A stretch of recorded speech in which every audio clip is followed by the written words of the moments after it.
ব্যান্টকপুরে রায় রামানন্দের বাড়িতে এসে উপস্থিত হয়েছি।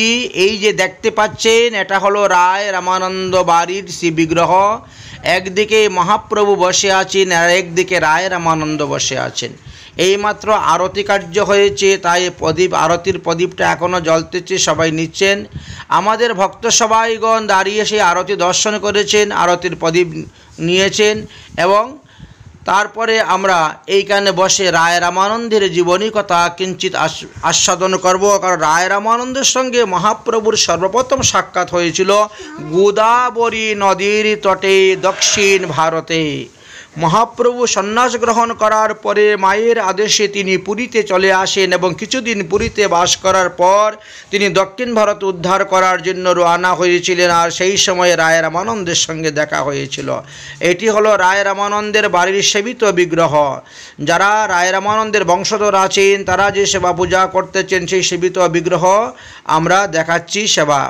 আর এইবার দেখা হচ্ছে রায় রামানন্দের যে নিজের হাতে একখানা গ্রন্থ রচনা করেছিলেন, সেই গ্রন্থ রেখেছেন যেখানে তালপাতার মধ্যে, সেইটা সুন্দর করে বাঁধানো রাখা আছে। দেখেন, এই যে দেখতে পাচ্ছেন লাল রঙের, হলুদ রঙের, সাদা রঙের টিকা দেওয়াটে, এটাই কিন্তু একটা গ্রন্থ। উপরে যেটা আছে এটা হলো করুহা, জলপান করার সিস্টেম সেই সময়ে। এবং রায় রামানন্দ প্রতাপরুদ্র রাজার খুব বিশ্বস্ত সেনাপতি ছিলেন এবং তিনি অবস্থান করতেন। এই দেখেন তিনার অস্ত্র, যুদ্ধের অস্ত্র এখনও দেখা যাচ্ছে। রায় রামানন্দের যুদ্ধের অস্ত্র এখনও দেখা যাচ্ছে।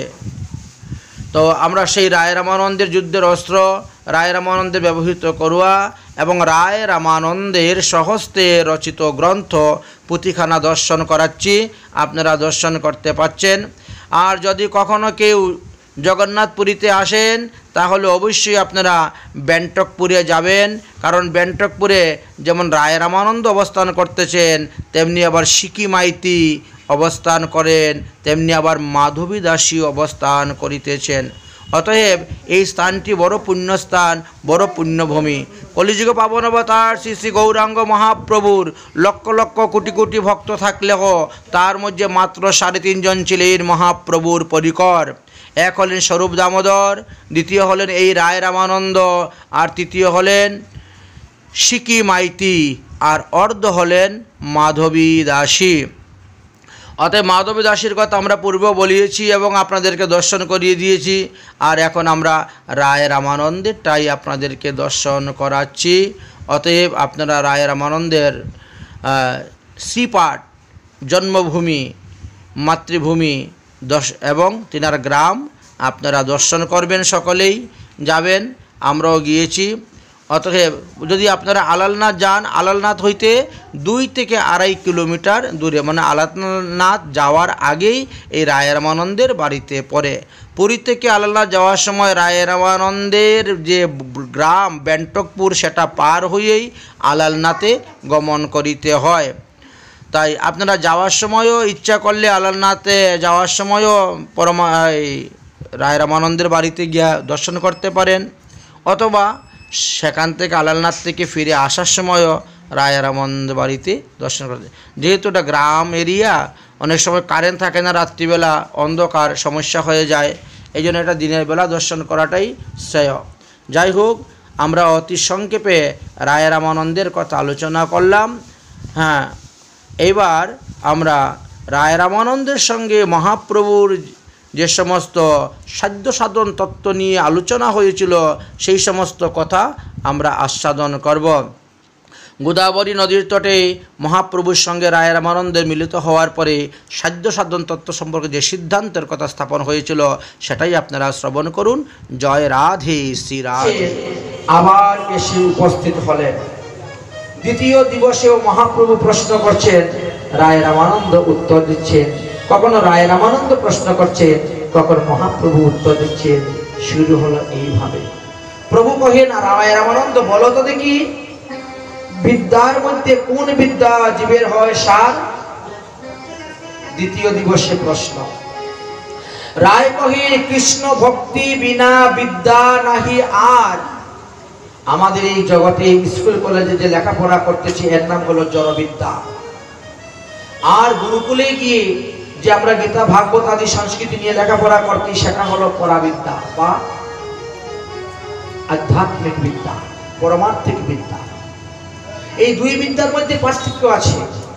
জড়বিদ্যা সব মায়ার বৈভব, শ্রীকৃষ্ণ ভজনে বাধা, অনিত্য সংসারে মোহ জন্মায়া জীবকে বানায় গাধা।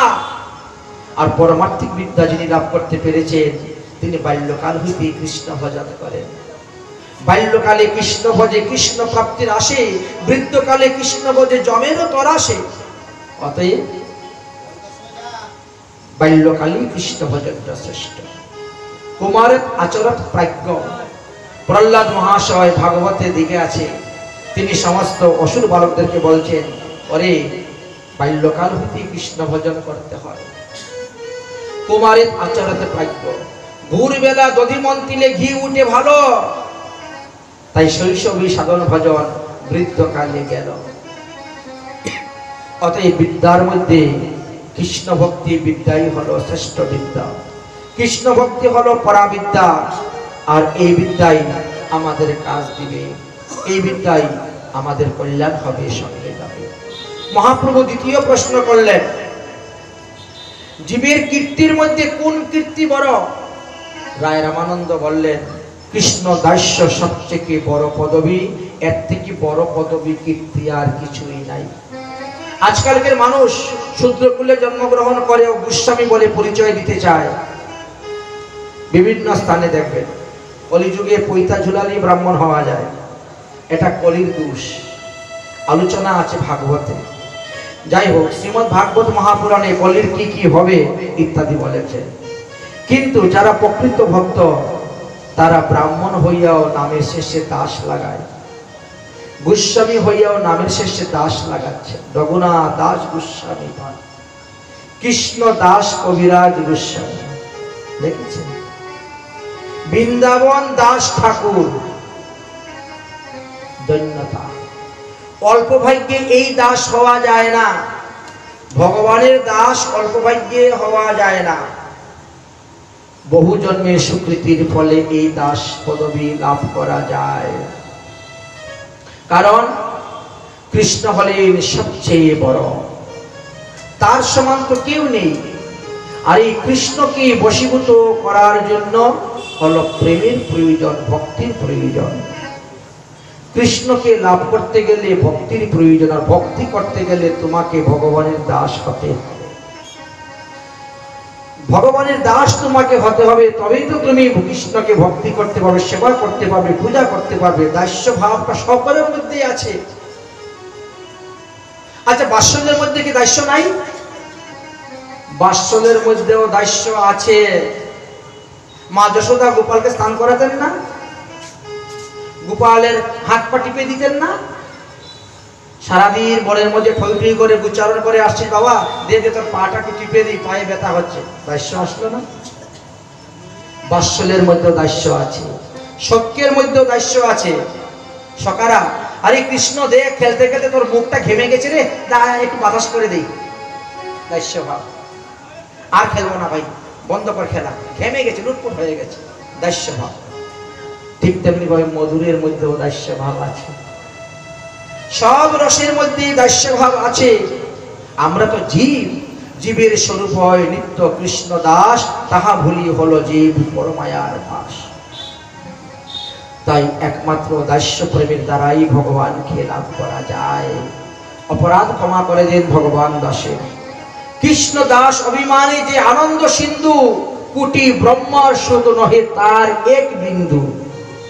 অতএব মানুষে মনে করে আমি পদবীটাকে বাড়ালে একটু কীর্তি লাভ হবে, মান যশ প্রতিষ্ঠা পারবো, এই জন্য নামের শেষে গোসাই ইত্যাদি ইত্যাদি ব্যবহার করে থাকেন। আজকালকে তো নামের শেষে অনেকে প্রভু ব্যবহার করা শুরু করে দিয়েছেন, কিন্তু এটা আমাদের মহাপ্রভু বা আমাদের পরিগণগণের মত নয়। তারা বলছেন এক মহাপ্রভু আর প্রভু দুইজন, দুই প্রভু সেবিলের মহাপ্রভুর চরণ, তৃতীয় আর কেউ নেই। যাই হোক, সেদিকে আর আমরা অগ্রসর হচ্ছি না। মহাপ্রভু তৃতীয় প্রশ্ন করলেন। প্রভু কহিন, সম্পত্তির মধ্যে জীবের কোন সম্পত্তি বড়? রায় কহিন, রাধা কৃষ্ণের প্রেম, এই ধনটি হলো সবথেকে বড়। এর থেকে বড় সম্পত্তি আর কিছুই নেই, কারণ অন্য কোনো সম্পত্তি তো সঙ্গে যাবে না, কিন্তু এই প্রেমটা আমাদের সঙ্গে যাবে, এই ভজনটা সঙ্গে যাবে। এই জন্য বলে এই ভক্তিটাই হলো সব থেকে বড়। প্রেম ধনী ধনী যারা হয়েছেন তারাই হলো প্রকৃত ধনী, আর সোনার উপায় যারা ধনী তারা তো সেখানে গিয়ে ভিখারি হয়ে যাবে। তাই এই জন্য বলে গেলেন, মহাপ্রভু চতুর্থ প্রশ্ন করলেন, দুঃখের মধ্যে গুরুতর দুঃখ কোনটি বলতো? রায় বললেন, কৃষ্ণ ভক্তের বিরহ বিনা দুঃখ নাহি আর। যদি কোনো বৈষ্ণব প্রাপ্তি হয়ে যান, যদি কোনো বৈষ্ণব দূর দেশে চলে যান, যদি কোনো বৈষ্ণব চলে যান, তাহলে যে দুঃখ উৎপন্ন হয় এর থেকে বড় দুঃখ আর কোথাও নাই। এই দুঃখটি কেমন জানো? ভক্তের সঙ্গে কৃষ্ণের প্রসঙ্গ, কৃষ্ণ কথা, কৃষ্ণ সেবা, কৃষ্ণের প্রসাদ খাওয়া। এখানে ভক্তের প্রেম নিজের সুখ হইতে কোটি গুণ আনন্দ হয়ে যায়। কৃষ্ণ সেবা যুক্ত সম্বন্ধে প্রেম সম্বন্ধ, তাই দুঃখের মহিমা এত বড় হলো গুরুত্বপূর্ণ কেন? বলে, শিরে যদি পরে বাজ, শিরে বজ্র পরে যদি পুত্র মরি যায়, তাহা সহি তবুও ভক্তের বিচ্ছেদ সহন না যায়। তাই আমাদের নরোত্তম দাস ঠাকুর মহাশয় একটি পদ করেছিলেন, যে আনিল নিতাই গৌর করুণা প্রচুর, কোথায় গেলেন সেই আমার অদ্বৈত ঠাকুর। যারা যারা এনেছিলেন সে চলে গেছেন, ভক্তের বিরহ। হরিদাস যখন প্রাণ ত্যাগ করলেন, মহাপ্রভুর কিরকম বিরহ উদয় হয়েছিল। হরিদাসের দেহকে কুলে নিয়ে নৃত্য করেছিলেন। আমরা অন্তিম লীলায়, অন্তলীলাতে সেই কথা আস্বাদন করব। এই জন্য ভক্ত বিরহ হলো সত্যি কি বড় বিরহ।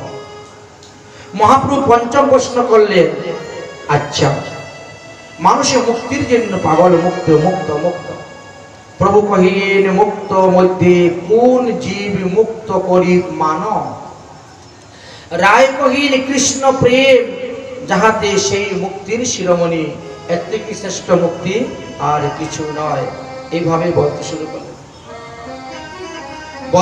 করলেন। যাই হোক, ষষ্ঠ প্রশ্ন করলেন, প্রভু কহিন, সাহিত্যগণের মধ্যে কোন জীবের ধর্ম হয়? প্রভু কহিন, গানের মধ্যে কোন গান জীবের হয় সার? রায় কহিন, রাধা কৃষ্ণের প্রেম লীলা, গান বিনা গান নাহি আর।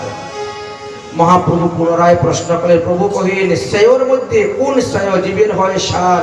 রায় কহিন, কৃষ্ণ ভক্ত সঙ্গ বিনা শ্রেয় নাহি আর। মহাপ্রভু প্রশ্ন করলেন পুনরায় আবার, প্রভু কহিন, কাহার স্মরণ জীবের করিবে অনুক্ষণ? রায় কহিন, কৃষ্ণ নাম গুণলীলা সাধন স্মরণ। মহাপ্রভু পুনরায় প্রশ্ন করলেন, প্রভু কহিন, ধৈর্যের মধ্যে জীবের কর্তব্য কোন ধ্যান? ধ্যানের মধ্যে জীবের কর্তব্য কোন ধ্যান? রায় কহিন, রাধা কৃষ্ণের পদাম্বুজ ধ্যান। মহাপ্রভু পুনরায় প্রশ্ন করলেন, প্রভু কহিন, সর্বত্র তেজিয়া জীবের কর্তব্য কাহা বাস? রায় কহিন, বৃন্দাবন ভূমি যাহা লীলা রাস। এইভাবে মহাপ্রভু রায় রামানন্দের প্রশ্ন চলতেছে। মহাপ্রভু পুনরায় প্রশ্ন করলেন, প্রভু কহিন, শ্রবণের মধ্যে জীবের কোন শ্রবণ শ্রেয়? রায় কহিন, রাধা কৃষ্ণর প্রেম ভক্তি কর্ণ রসায়ন। মহাপ্রভু প্রশ্ন করলেন, তাহলে প্রভু কহিন, উপবাসের মধ্যে কোন উপবাস প্রধান? রায় কহিন, শ্রেষ্ঠ উপবাস যুগল রাধা কৃষ্ণ উপাসনা। উপাসনার মধ্যে কোন উপাসনা প্রধান? বলে, রাধা কৃষ্ণের যুগল উপাসনাই প্রধান। মহাপ্রভু পুনরায় বললেন, আচ্ছা কহ। প্রভু কহিন, মুক্তির মধ্যে বাঞ্ছে সবাই তো কোন মুক্তি শ্রেষ্ঠ? রায় কহিন, স্থাবর দেহে দৈব দেহে জৈছে অবস্থিত, এই মুক্তির কিবা প্রয়োজন? প্রেম ভক্তি লাভই হলো জীবের একান্ত প্রয়োজন। এইভাবে কত শত প্রশ্ন করতে করতে করতে করতে দ্বিতীয় দিন সমাপ্ত হয়ে দ্বিতীয় রাত্রি অন্তর্ধান হয়ে গেল। আসলো তৃতীয় রাত্রি। তৃতীয় রাত্রিতে আবার ইষ্টগোষ্ঠী কৃষ্ণ কথা শুরু হলো। এইভাবে কৃষ্ণ কথা বলতে বলতে তৃতীয় দিন গত হলো। দেখতে দেখতে দেখতে দেখতে 10 রাত্রি এইভাবে কৃষ্ণ কথা রসে আলোচনা করতে করতে গোয়ালেন। অতঃপর মহাপ্রভু বললেন, আমি আর এখানে থাকতে পারছি না, আমাকে অন্যত্র গমন করতে হবে। আর রায় রামানন্দ বললেন, আমারও রাজ্য দেখাশোনার কাজে আমি এসেছি, আমারও অনেক কাজ, আমিও যাচ্ছি। ঠিক আছে, আমি তাড়াতাড়ি এই বিষয়গুলো গুছিয়ে নীলাচলে যাব এবং আপনার সঙ্গে আমি সঙ্গ দিব। মহাপ্রভু বলেন, আমিও তাড়াতাড়ি এই ধাম দক্ষিণ ভারত পরিক্রমা করে আমিও গিয়ে উপস্থিত হব সেই স্থানে নীলাচলে। আর সেইখানে দুজনে থেকে আমরা ইষ্টগোষ্ঠী কথা বলবো। এই বলে দুজন দুই থেকে বিদায় নিয়ে দুই দিকে চলে গেলেন। মহাপ্রভু সেখান থেকে রওনা হলেন। আর রওনা হয়ে তিনি দক্ষিণ ভারত বঙ্কট ভট্ট অর্থাৎ শ্রীরঙ্গ ক্ষেত্রম গিয়ে উপস্থিত হয়েছেন। শ্রীরঙ্গ ক্ষেত্রমে যে বঙ্কট ভট্ট, তিনি হলেন গোপাল ভট্ট গোস্বামীর বাবা। আমাদের 6 জন গোস্বামীর মধ্যে অন্যতম গোস্বামী হলেন গোপাল ভট্ট গোস্বামী। আর এই গোপাল ভট্ট গোস্বামীর পিতা হলেন বঙ্কট ভট্ট, তিনার কাকা হলেন মৌলিক ভট্ট এবং তিনার জেঠা হলেন প্রবোধানন্দ সরস্বতী বলে আমরা যাকে চিনি। তারা সবাই শ্রী সম্প্রদায়ের বৈষ্ণব। আমাদের 4টি বৈষ্ণব সম্প্রদায় আছে, শ্রী, ব্রহ্ম, সনক, রুদ্র। এই 4টি বৈষ্ণব সম্প্রদায়ের মধ্যে শ্রী সম্প্রদায়ের বৈষ্ণব ছিলেন। মহাপ্রভুকে দর্শন করে বড় আনন্দ সহিত তাদের বাড়িতে নিয়ে গেলেন। মহাপ্রভু প্রতিদিন বঙ্কেটেশ্বর দর্শন করতে আসেন। দেখতে দেখতে দেখতে দেখতে চলে আসলো চাতুর্মাস্য। তাই ভট্ট বললেন, চাতুর্মাস্য যখন চলে এসেছে, অতএব 4 মাস আপনি আমাদের বাড়িতেই থাকবেন। ভট্টের সঙ্গে গোয়াইলা সুখে 4 মাস। আর 4 মাসে শুরু করে কৃষ্ণ কথা। লক্ষ লক্ষ লোক আসলো মহাপ্রভুর মুখ হইতে কৃষ্ণ কথা শ্রবণ করার জন্য। সবাই কৃষ্ণ কথা শ্রবণ করতে করতে সবাই কৃষ্ণ ভক্ত হয়ে গেলেন। সবাই কৃষ্ণ নাম সংকীর্তন করতে শুরু করলেন। এইভাবে দক্ষিণ ভারতকে ধন্য করতে শুরু করলেন। একদিন মহাপ্রভু শুনতে পেলেন যে রঙ্গনাথজি মন্দিরের পাশে বসে একজন ব্রাহ্মণ গীতা পাঠ করে, তিনার নাম যুধিষ্ঠির ব্রাহ্মণ। মহাপ্রভু তখন সেই ব্রাহ্মণের গীতা পাঠ শ্রবণ করতে গেলেন। গিয়ে দেখেন ব্রাহ্মণ বড় প্রেমের সহিত ভক্তির সহিত গীতা পাঠ করে যাচ্ছেন, কিন্তু গীতার একটা শ্লোক তিনার শুদ্ধ উচ্চারণ হচ্ছে না। এই জন্য অন্যান্য পণ্ডিত যারা ছিল মন্দিরের, এরা ঠাট্টা পরিহাস্য উপহাস্য করেন, কিন্তু মহাপ্রভু চুপচাপ বসে আছেন। কারণ মহাপ্রভুর মনের মধ্যে একটাই লালসা যে গীতার 700 শ্লোকের মধ্যে কোন শ্লোকটা এই ব্রাহ্মণের হৃদয়ে মর্মান্তরিত করেছে, যা তিনি হাসছেন, কখনো কাঁদছেন, কখনো হরিবল বলছেন, কখনো উচ্চস্বরে গীতা পাঠ করছেন, সেটা আমি জানব। এই জন্য বসে আছেন। সম্পূর্ণ গীতা পাঠ শেষ হওয়ার পরে মহাপ্রভু হাত জোর করে বললেন, হে বিপ্রবর, গীতার কোন শ্লোকটা আপনার হৃদয়ের মধ্যে লেগেছে বলেন তো। তিনি বলেন, আমি তো গীতার কোনো অর্থই বুঝি না শ্লোকের।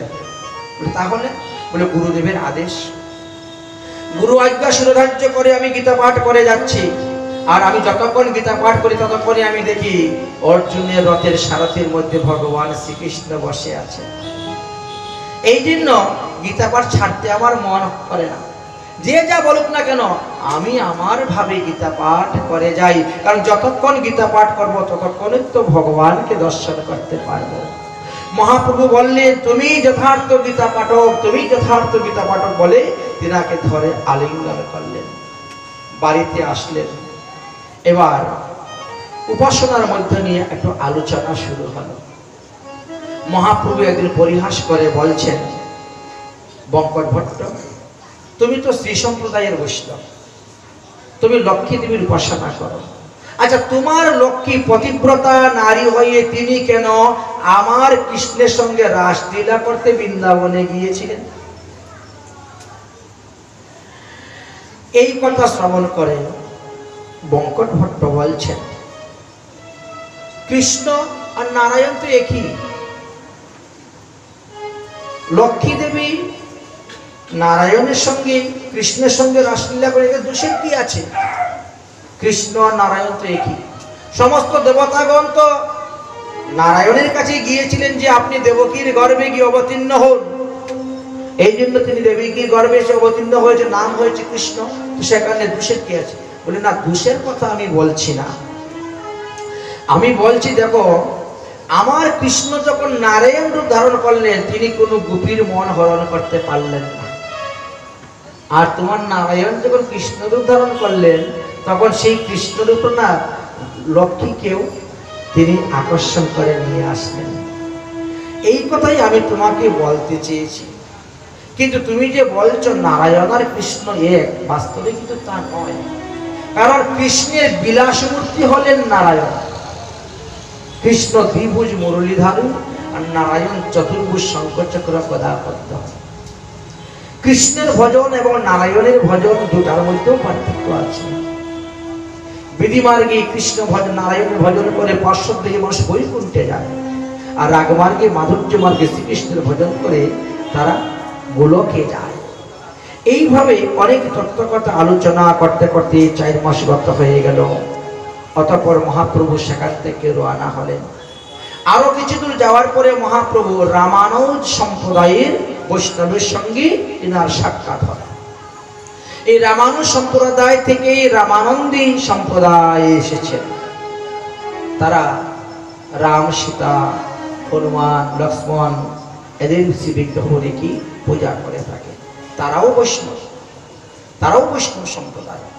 তো মহাপ্রভু হরিনাম সংকীর্তন করে করে যাচ্ছেন, আর মহাপ্রভুর পিছনে পিছনে এক বিপ্র যাচ্ছে।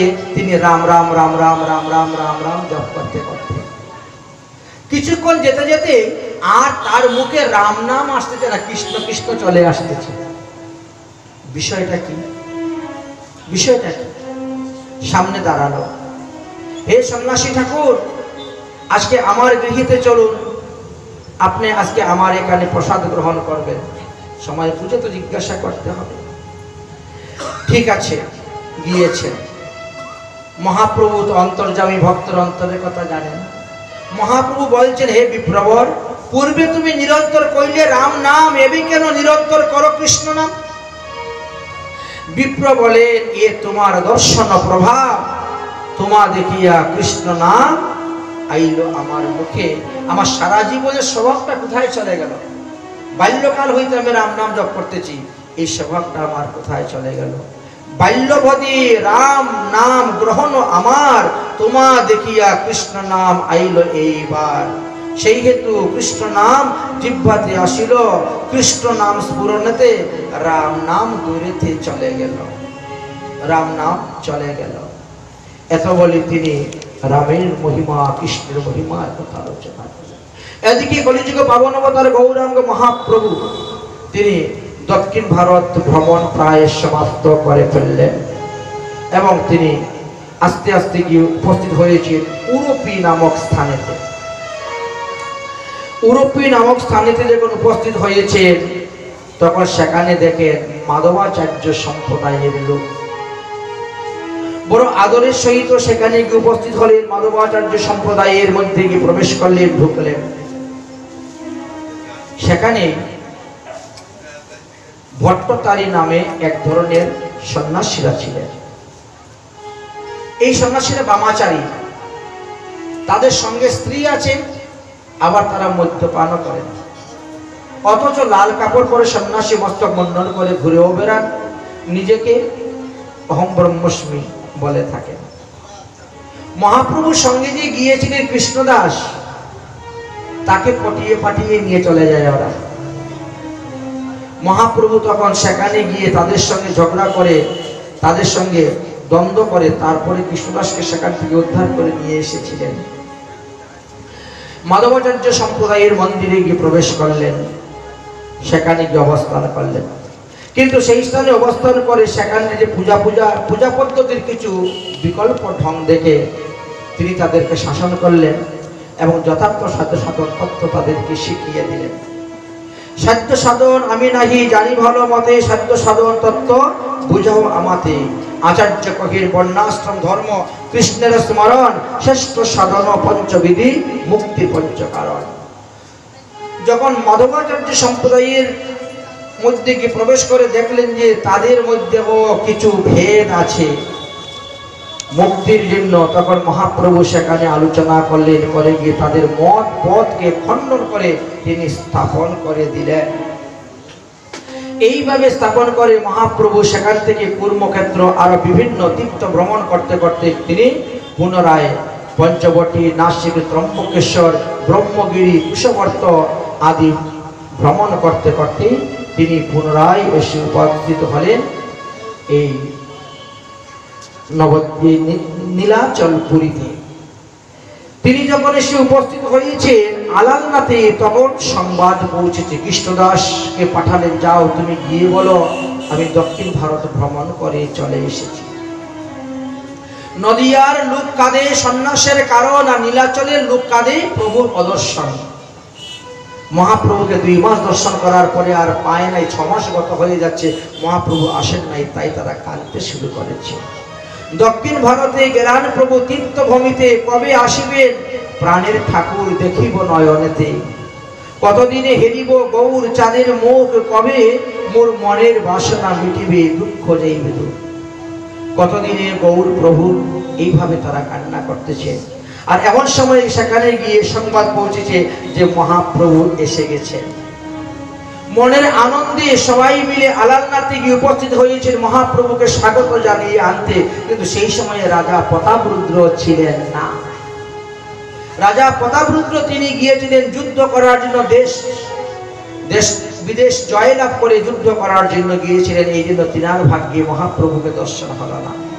আর মহাপ্রভু সন্ন্যাস করে যখন গিয়েছিলেন নীলাচলে, তখনও তিনি যুদ্ধের জন্য অন্যত্র ছিলেন, তিনি দর্শন করতে পারলেন। কিন্তু সার্বভৌম ভট্টাচার্যের মুখে যখন মহাপ্রভুর কথা শ্রবণ করলেন, তখন এই রাজা প্রতাপরুদ্রের ইচ্ছা হলো মহাপ্রভুকে দর্শন করতে।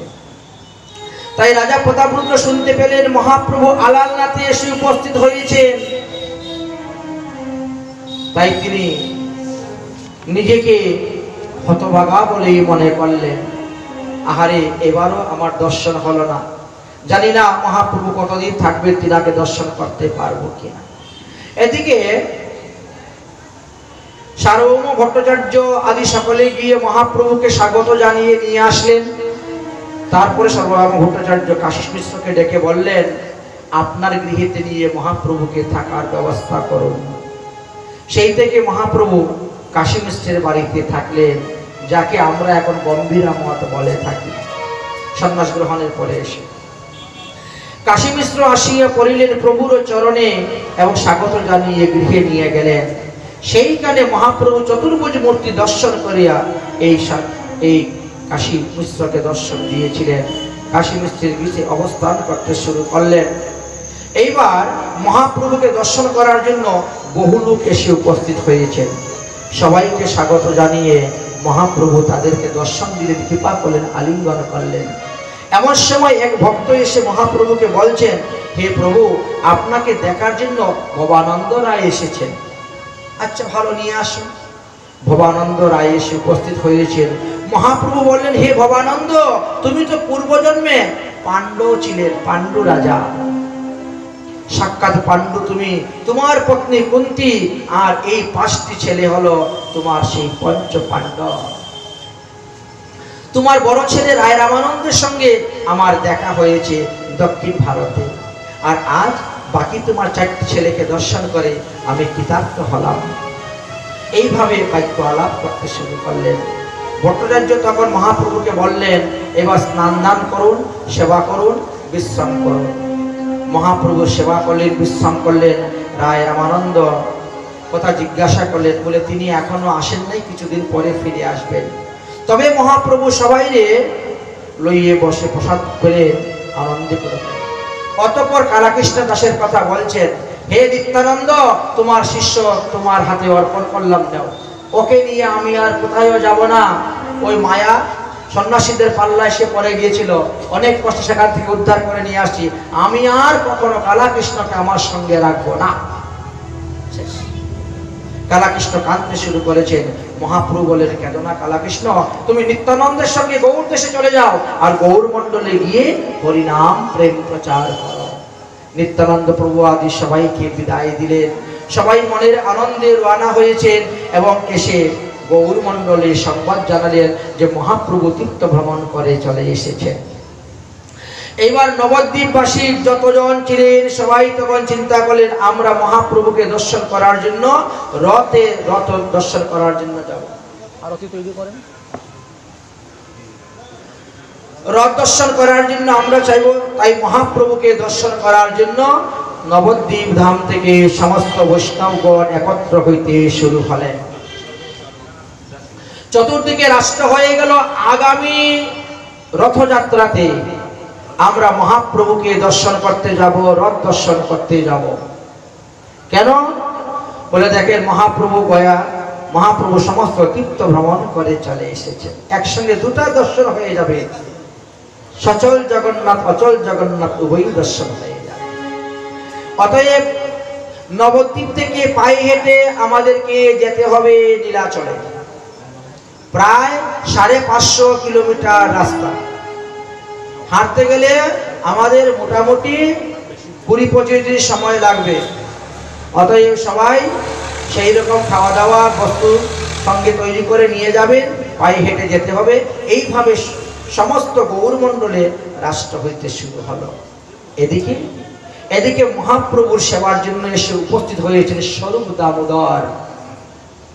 এই দামোদর তিনি তো নবদ্বীপেই ছিলেন, কিন্তু মহাপ্রভু সন্ন্যাস গ্রহণ করার পরে দামোদর তিনিও তখন মহাপ্রভুর সেবা করার জন্য সন্ন্যাস গ্রহণ করলেন। তিনি চিন্তা করলেন সন্ন্যাসী না হলে সন্ন্যাসীর সেবা করা যাবে না, তাই তিনিও সন্ন্যাস গ্রহণ করার জন্য চলে গেলেন। তাই মহাপ্রভুর মতন তিনিও সন্ন্যাস গ্রহণ করলেন কাশীতে গিয়ে, বেনারসিতে গিয়ে, কিন্তু তিনি যুগপট্ট গ্রহণ করলেন না। স্বরূপ না নেওয়ার কারণে তিনাকে স্বরূপ দামোদর বলিয়া সবাই ডাকে। তৎসঙ্গে পুরুষোত্তম তিনিও সন্ন্যাস জন্ম গ্রহণ করলেন মহাপ্রভু সেবা করার জন্য, কৃষ্ণ ভজন করার জন্য। এইভাবে বেশ কয়েকজনই সন্ন্যাস গ্রহণ করেছিলেন, কিন্তু যুগপতি তারা গ্রহণ করতে অস্বীকার করেছিলেন। যাই হোক, স্বরূপ আজীবন ব্রহ্মচর্য পালন করে আসছে, তিনি বিবাহ করেন নাই। মহাপ্রভুর সঙ্গে লেখাপড়া করেছেন, তিনিও বিরাট পণ্ডিত। মহাপ্রভু সেবা করতে শুরু করলেন। সেই সময় অনেকেই গ্রন্থ রচনা করেছেন, গান রচনা করেছেন, কবিতা রচনা করে মহাপ্রভুকে দেখানোর জন্য আসেন। তখন স্বরূপ বলেন আগে আমাকে দেখাবে। স্বরূপ যদি তিনি দেখেন এটা ঠিক আছে, সিদ্ধান্ত ঠিক আছে, তাহলে এটা মহাপ্রভুর কাছে পাঠান, না হলে মহাপ্রভুর কাছে কখনো পাঠাতেন না। কারণ মহাপ্রভুর সিদ্ধান্ত ছিল অচিন্ত ভেদাভেদের সিদ্ধান্ত। স্বরূপ দামোদর ভক্তিশাস্ত্র সিদ্ধান্ত অবগত আছেন, এই জন্য তিনি পরীক্ষা করে দেখতেন যে এটা ভক্তিশাস্ত্রের বিরুদ্ধ কিনা। মহাপ্রভু যদি দেখেন দুঃখ পাবেন, কারণ মহাপ্রভু কেবল বিদ্যাপতি, চণ্ডীদাস, গীত গোবিন্দ এই তিনের তাই তিনি আস্বাদন করতেন, জয়দেবের গীত গোবিন্দ। এইভাবে অন্য কারোটি তিনি পড়তেন না, শুনতেন না। এদিকে কি হয়েছে, মহাপ্রভুর সেবার জন্য ঈশ্বরপুরী এক শিষ্যকে পাঠাইলেন, নাম তার গোবিন্দ দাস। ঈশ্বরপুরী অন্তর্ধানের পূর্বেই গোবিন্দ দাসকে বললেন, হে গোবিন্দ দাস, তুমি তো আমার এতদিন সেবা করেছ, এবার তুমি চলে যাও নীলাচলে গিয়ে মহাপ্রভুর সেবা করো। সেই আদেশ শিরোধার্য করে গোবিন্দ এসে উপস্থিত হয়েছেন মহাপ্রভুর সেবা করার জন্য। মহাপ্রভু সাদরে তাকে গ্রহণ করে নিলেন এবং তার সেবার দায়িত্ব দিয়ে দিলেন। মহাপ্রভুর পদসম্ভাষণ করেন, কাপড় চোপড় ধুয়ে দেন, তৈলবর্ধন করে দেন ইত্যাদি। কিন্তু সার্বভৌম ভট্টাচার্যের কাছে সেটা ভালো লাগলো না। একদিন সার্বভৌম ভট্টাচার্য বলছেন মহাপ্রভুকে, আচ্ছা ঈশ্বর পুরীপাদ একজন ব্রাহ্মণ হয় আর আপনিও একজন ব্রাহ্মণ, আপনার সেবার জন্য একজন শূদ্র গোবিন্দ দাসকে কেন পাঠালেন? আর উনি পাঠিয়েছেন বা ঠিকই, কিন্তু আপনি কেন তাকে গ্রহণ করতে গেলেন? একটা শূদ্র আপনাকে স্পর্শ করবে, হাত পা টিপে দিবে, কাপড় চোপড় ধুয়ে দিবে, বাসনপত্র এনে দিবে, খাবার দাবার এনে দিবে, এটা কি হয় শূদ্রের হাতে?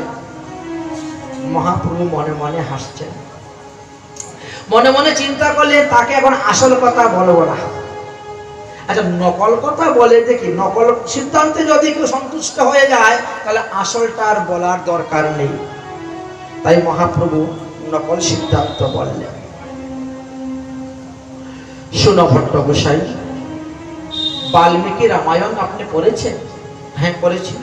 আচ্ছা, বাল্মীকি রামায়ণের অযোধ্যা কাণ্ডের 23 সর্গেতে দেখবেন লেখা আছে। কি লেখা আছে? লেখা আছে, নির্বিকার গুরু রাম মায়া কারিজা মহাত্মনা শ্রেয় হত্যাং ভগতশ্চ মমশ্চৈব বিশেষত। সেখানে লেখা আছে গুরুদেবের মহিমার কথা, মহাত্মাদের মহিমার কথা লেখা আছে। গুরুর আদেশে শিষ্য কখনো বিকারযুক্ত হবে না। গুরুর আদেশ শ্রদ্ধার সহিত ভক্তির সহিত শিরে ধারণ করে নিবে। গুরুর আদেশকে কখনো বিচার করতে যাবেন না যে গুরুর আদেশটা এটা ঠিক নয়, উচিত নয়, এটা ভালো নয়, এটা উনি ভুল বলছেন, এরকম বিচার করতে যাবে না। বলছেন নির্বিচারী গুরুদেবের আদেশ আপনি পালন করবেন, এটাই শিষ্যের কর্তব্য। ইহাতে শিষ্যের মঙ্গল হইবে। এই শ্লোকের আধারেতে আমিও গুরুদেবের আদেশটাকে শিরোধার্য করলাম। গুরুদেব যেহেতু পাঠিয়েছেন তাকে আমার সেবা করার জন্য, আমি কেন তাকে গ্রহণ করব না? যদি আমি সেখানে গ্রহণ না করি তাহলে গুরুর অমর্যাদা, দ্বিতীয়ত শাস্ত্র বাক্যের অমর্যাদা হবে। এই জন্য আমি জেনে শুনেও তাকে আমি অঙ্গীকার করে নিয়েছি সেবক রূপে, যেহেতু গুরুদেব তাকে পাঠিয়েছে। দ্বিতীয় আরেকটি উদাহরণ আপনাকে দিই, শুনুন। রঘুবংশ গ্রন্থের 14 অধ্যায়ের 46 নম্বর শ্লোকেতে লেখা আছে গীতার বনবাস প্রসঙ্গে। কি লেখা আছে? সশ্রুষৌ মাতাতরি ভার্গেন পিতৃণী যুগম প্রভূতম দৃশ্যম প্রত্যম গৃহীতম গজ শাসনম তদিজ্ঞা গুরুনাম হি বিচার আচরণীয়না। ভগবান রামচন্দ্র লক্ষ্মণকে ডেকে বললেন, ভাই লক্ষ্মণ,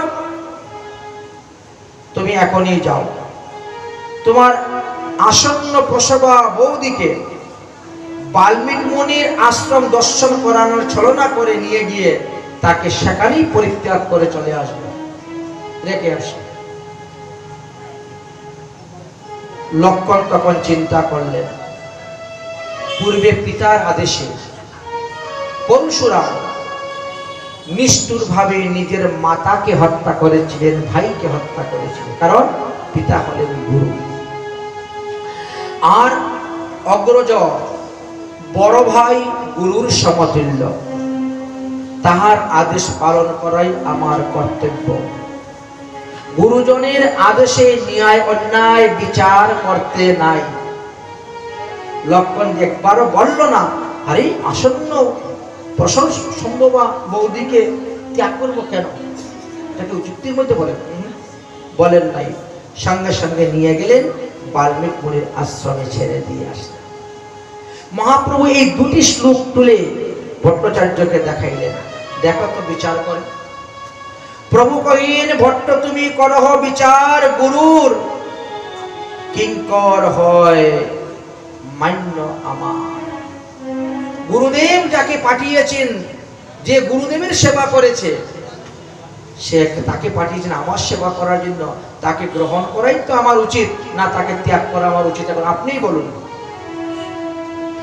তাকে দিয়ে সেবা করাতে হবে, গুরুর আজ্ঞা দিয়াছেন, কি করিব উপায়? ভট্ট কহে, গুরু আজ্ঞা হয় বলবান, গুরুর আজ্ঞা না মানিলে নরকে প্রয়াণ। বাহ, এইবার ঠিক জায়গা মতে এসে পৌঁছেছেন ভট্ট মহাশয়। মহাপ্রভু মনে মনে বলছেন, বেটা এই দুইটা তো নকল সিদ্ধান্ত বললাম, আসল সিদ্ধান্ত তোমাকে বললাম না, আর নকলটাই তুমি সন্তুষ্ট থাকো, তাহলে আসলটা আর বলবো না। আসলটা কি? আসল সিদ্ধান্ত হলো, যখনই কেউ কৃষ্ণ মন্ত্রে দীক্ষা গ্রহণ করে নেয় তখন সে আর শূদ্র থাকে না। শূদ্র শূদ্র নহে যদি কৃষ্ণ ভজে, ব্রাহ্মণ ব্রাহ্মণ নহে যদি কৃষ্ণ তেজে। তাই আসলটা আর বললেন না যে সে তো কৃষ্ণ মন্ত্রে দীক্ষা নিয়েছে, সদাচার পালন করতেছে, ভগবানকে ভোগ দিয়ে প্রসাদ খাচ্ছে, সে কি আর শূদ্র রইল? কখনো শূদ্র নয়। এমন সময়ে মুকুন্দ দত্ত সেখানে এসে উপস্থিত হয়েছে। মুকুন্দ দত্ত বলছেন, প্রভু ব্রহ্মানন্দ ভারতী এসেছেন আপনাকে দর্শন করার জন্য, ডেকে নিয়ে আসবো? মহাপ্রভু বলছেন, না না, ব্রহ্মানন্দ ব্রহ্মচারী, আমি নিজে গিয়ে ওনাকে দর্শন করব, প্রণাম করে স্বাগত জানিয়ে গৃহে নিয়ে আসবো। ওভাবে ডেকে নিয়ে আনতে গেলে এটা ওনার অপমান বোধ হবে। তোমরা বসো, আমি গিয়ে ডেকে নিয়ে আসতেছি মুকুন্দ, আমি ডেকে নিয়ে আসবো। এই বলে মহাপ্রভু ঘরের থেকে, আসন থেকে উঠে গেলেন। গুরুতুল্য সেই ব্রহ্মানন্দ ভারতীকে স্বাগত জানিয়ে আনার জন্য ঘরের বাইরে গিয়েছেন।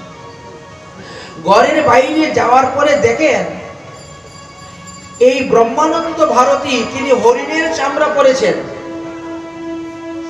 সন্ন্যাসীর এটা উচিত নয়। মান যশ প্রতিষ্ঠা লাভের জন্য আমরা কতই না কাপড় ব্যবহার করি।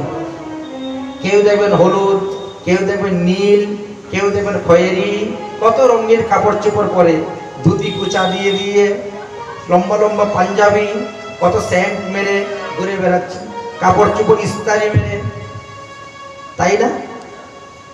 মান যশ প্রতিষ্ঠা লাভের জন্য। মহাপ্রভু একবার মাত্র তাকিয়েছেন ব্রহ্মানন্দ ভারতীর সঙ্গে, তাকিয়ে যেই মাত্র দেখেছেন চোখ ফিরিয়ে নিয়েছেন। চোখ ফিরিয়ে বলছেন, হে মুকুন্দ, তুমি যে বললে ব্রহ্মানন্দ ভারতী আসলে, কোথায় ব্রহ্মানন্দ ভারতী? তোমার কি মাথা খারাপ হয়েছে? যাকে তাকে ব্রহ্মানন্দী ভারতী বলে দাও। ব্রহ্মানন্দী ভারতী একজন সম্প্রদায়ী গুরু, যাকে তাকে বলা যাবে না বলে ঘরে ঢুকে গেছে।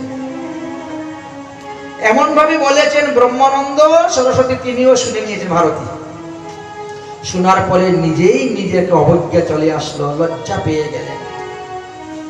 লজ্জা পেয়ে গেলেন, বুঝতে পারলেন আমি লোকের নিকট থেকে সম্মান লাভের জন্য, প্রতিষ্ঠা লাভের জন্য আমি মৃগজন্ম পরিধান করে এসেছি।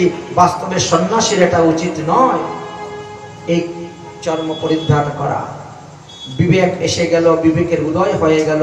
তাই মান যশ প্রতিষ্ঠার ত্যাগ করে তিনি তখন সেই বস্ত্র ত্যাগ করলেন, আর ত্যাগ করে শুদ্ধ সদাচারী বস্ত্র পরিধান করে তারপরের দিন এসে উপস্থিত হলেন। পরের দিন উপস্থিত হয়েছেন। এবার দূর কপিন বহির্বাস করে, দূর কপিন বহির্বাস করে মহাপ্রভুর নিকটে এসে উপস্থিত হয়েছেন। অন্তর্যামী ভগবান তিনি তো সবই জানেন, ব্রহ্মানন্দের অন্তরের কথা জানার তিনার বাকি রইল না। তিনি সঙ্গে সঙ্গে ঘর থেকে বেরিয়ে, আরে আসুন আসুন গুরুজি, আসুন আসুন, এই দেখ দেখ কে আছিস রে? আরে ব্রহ্মানন্দ সরস্বতী ভারতী এসেছেন, আসন দাও, আসন দাও, পাদ্য অর্ঘ দাও। মহাপ্রভু সবাইকে বলতেছেন, পা ধোয়াচ্ছেন, আচমন দিচ্ছেন, ফুলের মালা দিচ্ছেন, আরতি করছেন। কিন্তু একই ব্যক্তি যখন আগের দিন আসছিল তখন তাকে দেখি চোখ ফিরিয়ে নিয়েছেন। এটি তো শিক্ষা। মহাপ্রভু আপনি আচরি ধর্ম জীবের শিক্ষা দিচ্ছেন, বড় আনন্দ। ব্রহ্মানন্দ বলছেন, তোমার আচরণ হলো লোক শিক্ষার জন্য, কিন্তু আমি তো ভয় পাচ্ছি। তুমি আমাকে দণ্ডবত প্রণাম করছো, আমার চরণ ধোয়াচ্ছ, এটা তো ঠিক নয়। আমি তো নরকে যাব, কারণ আমি জানি তুমি গৌর হরি, আমি জানি তুমি ব্রজেন্দ্র নন্দন, আমি জানি তুমি স্বয়ং ব্রহ্ম, তুমি বিগ্রহ রূপে এসেছ, তুমি আমার সচল জগন্নাথ। এখানে যে আছে দারুময় জগন্নাথ, তিনি তো অচল জগন্নাথ, তুমি আমার সচল জগন্নাথ। সার্বভৌম ভট্টাচার্য তখন দশমুখে মহাপ্রভুর মহিমার কথা বর্ণন করতে শুরু করলেন। এইভাবে চলছে ইষ্ট গোষ্ঠী। একদিন সার্বভৌম কহিন, প্রভু স্থানে অভয় দান দেও যদি, তাহলে করি কিছু নিবেদনে। কি কথা নিবেদন করবে? দেখেন, আমাদের এই উড়িষ্যার রাজা হলেন প্রতাপরুদ্র। তিনি জগন্নাথের পরম সেবক, পরম ভক্ত। এই জগন্নাথের মন্দিরে যত লোক কাজ করেছে সবার বেতন তিনি দেন, সবার খাওয়া দাওয়া তিনি দেন, যত লোকজন আসে সবার দেখাশোনা তিনি করেন। অতএব এই পদাপুত্র বড় উৎকণ্ঠা আপনাকে দেখার জন্য। এই জন্য তিনি এসেছেন বটে, কিন্তু সাহস পাচ্ছেন না আপনার কাছে আসার জন্য। আপনি যদি অনুমতি দেন তাহলে আগামী করল রাজা প্রতাপরুদ্র আপনার কাছে আসবেন দর্শন করতে। মহাপ্রভু এই কথা শুনে সঙ্গে সঙ্গে কানে হাত দিয়েছেন, বিষ্ণু বিষ্ণু বিষ্ণু বিষ্ণু। কি কি হলো? এইরকম অযোগ্য কথা তুমি আমার কাছে বলিও না। সন্ন্যাসীর পক্ষে রাজদর্শন আর বিষভক্ষণ দুটাই সমান। রাজদর্শন আর স্ত্রী দর্শন এই দুটাই সমান। অত রাজকীয় বৈভব স্পর্শে সন্ন্যাসী হৃদয়ে বিকারের উৎপন্ন হয়ে যাবে, আর তাদের অন্ন গ্রহণ করলে বিষয়ের উৎপন্ন হয়ে যাবে। এই জন্য আমি রাজদর্শন করতে দিব না, আমি রাজদর্শন করতে যাব না। তুমি এইভাবে আর কোনোদিন আমাকে বলবে না। সন্ন্যাসী বিরক্তিময়, রাজদর্শন স্ত্রী দর্শন সম, বিষের ভক্ষণ। সংসার রূপ মহা দাবানল এই সাগর পার হয়ে আমি এসেছি, আর দ্বিতীয়বার আবার এই বিষয়ের মধ্যে আমাকে প্রবেশ করাইতে দিও না। সার্বভৌম কহে সত্য তোমার বচন, জগন্নাথের সেবক রাজা পরম ভক্ত, সে কোনো বিষয়ই নয়, সে তো ভক্ত। প্রভু বলেন ভক্ত হইলেও তার নামের শেষে যে রাজা উপাধি আছে, ওই শব্দটাই তো মহাকাল সর্প, রাজা। তুমি তো বললে না ভক্ত প্রতাপরুদ্র, তুমি বলছো প্রতাপরুদ্র রাজা, রাজা প্রতাপরুদ্র। অতএব বাবা হবে না। কাষ্ট নারী পর্ষে যেমন উপজয় বিকার, সেই রকম ভাবে রাজদর্শনেও বিকার আসবে। অতএব আমি দর্শন করব না। আর দ্বিতীয়বার যদি আমাকে বলো তাহলে কিন্তু আমি নীলাচল ছেড়ে চলে যাব। সর্বনাশ হয়েছে। 7 পা চিন্তা করে সেখান থেকে চলে আসলেন। এর কিছুদিন পরে রায় রামানন্দ এসে পুরীতে প্রবেশ করেছেন, দক্ষিণ ভারতের কার্য সমাপ্ত করে। সর্বপ্রথম এসে তিনি মহাপ্রভুর চরণে পড়ে দণ্ডবত প্রণাম করলেন। মহাপ্রভু রায় রামানন্দ ধরকে আলিঙ্গন করলেন, দুজনে আনন্দ নিয়ে বাসতে শুরু করলেন। মহাপ্রভু বলেন, রায় রামানন্দ কখন এসেছে? বলে এই মাত্র এসেছে আপনার চরণে। কি তুমি এখনো জগন্নাথ দর্শন করতে যাও নাই? এখনো তুমি সমুদ্রে স্নান করো নাই? এখনো তোমার বাড়িতে যাও নাই মাতা পিতা দর্শনে? বলেন না। যাও, তাড়াতাড়ি যাও। মহারাজ, একটা আনন্দ সংবাদ। কি আনন্দ সংবাদ? রাজা প্রতাপরুদ্র আমাকে চাকরি থেকে অবসর প্রাপ্ত করে দিয়েছেন। রাজা প্রতাপরুদ্র বলছেন, তুমি আগে যে বেতন পাতে তার থেকে দ্বিগুণ বেতন আমি তোমাকে দিব। তুমি শুধু খালি মহাপ্রভুর সেবা করো, আর কোনো রাজকার্য তোমাকে করতে হবে না। তাই আমি এখন থেকে আপনার চরণে থাকবো, সর্বক্ষণ 24 ঘন্টা আপনার সেবা করব, এটাই হলো আমার কাজ। থেকে গেলেন, সেবা করতে শুরু করলেন। সেবা করতে করতে করতে করতে একদিন রায় রামানন্দ আবার কথাটা তুললেন। কথাটা কি তুললেন? ওই রাজা প্রতাপরুদ্রকে কৃপা করার জন্য, দর্শন দেওয়ার জন্য। কিন্তু সেখানেও মহাপ্রভু নিষেধ করলেন, খবরদার এই কথা দ্বিতীয়বার আর বলবে না। আরে সে তো প্রধান সেবক ভগবানের, তো ভক্তের সেবক। ঠিক আছে, ভক্তের সেবক যদি হয় তো থাক, ভক্তের সেবা করতে থাক। ভক্তের সেবা করতে করতে কোনো না কোনো দিন ভগবান তাকে কৃপা করবেন।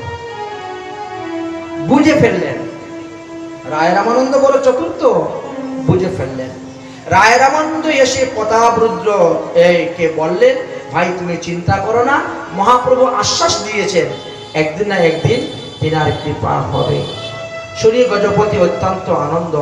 সার্বভৌম রায় রামানন্দ আর